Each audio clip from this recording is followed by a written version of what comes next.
Selling your home is a pain in the ass. I know that sucks to hear, but that's the truth. That's just the way it is. And if you have an agent who's telling you it's going to be a breeze, it is so easy, they are full of shit, and you need to find a new agent that's going to tell you like it is. Here's some things that you should expect when you're selling your home. First thing is last minute showings. In a perfect world, every buyer that wants to see your home is going to give you plenty of notice for you to get the house ready in order to show the home. But the reality is someone's going to be driving by your home and see that sign and want a showing right now.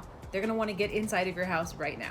And unfortunately, it's always at the worst time when the kids are screaming or the kids are sick and the dog just puked on the carpet. Just random times that is never convenient for you. But you want to sell your home, so you're going to want to try to accommodate as many showings as possible. Next thing are late showings. So someone has scheduled the time for 1 o'clock and you've done everything you can do to get the kids and the dogs and everything out of the house and everything's clean, and they show up late.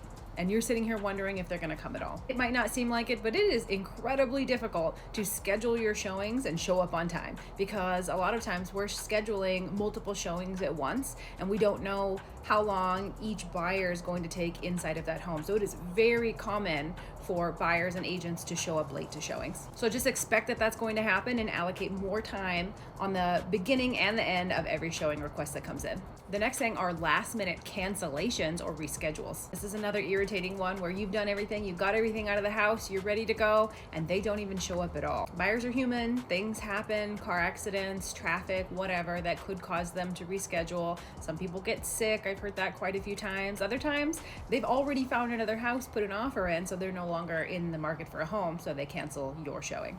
This one is so hard and aggravates all of my sellers, especially if they have cameras in the home. This is the buyer who is shit talking on the house that they're in. So my sellers will catch them on the cameras talking about, ew, who chose that decor? That is so outdated, or ew, this house is so filthy.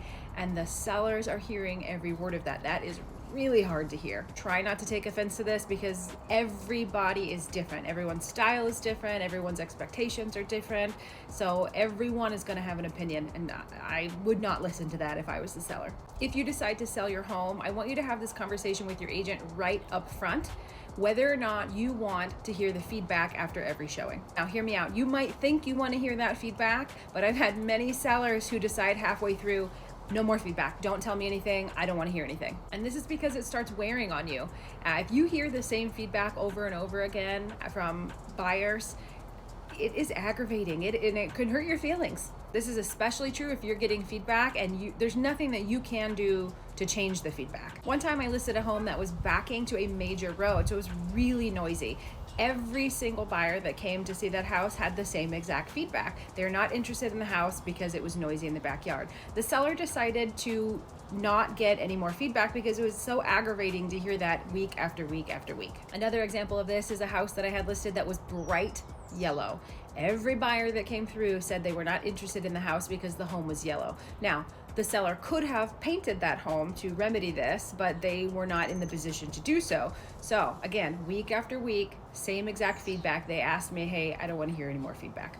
I've had other listings that had cats and animals with a very specific smell and odor in the house. Again, they were very offended by the feedback, saying that their house stunk and they weren't going to do anything about it, so they asked me to stop giving them that feedback. Something even more aggravating than the valid feedback that we just had was feedback that comes through that makes no sense. So somebody who's complaining that there is a pool in the house and that's why they're not submitting an offer. Well, the house had a pool in the listing photos. Why did you not notice that? Or saying they're not interested in the house because it's a 2-story home, when in the listing it was obvious it was a 2-story home. So a lot of times the sellers get upset saying, well, why did they even waste our time and come for a showing anyways? And I don't know why buyers do that, but they do that. This is common, so be prepared for this. And another thing that aggravates the hell out of my sellers is when a buyer leaves no feedback at all. Now, as a listing agent, I always reach out to the buyer's agents trying to get that feedback, but it is very common, more common to not get feedback than it is to get feedback.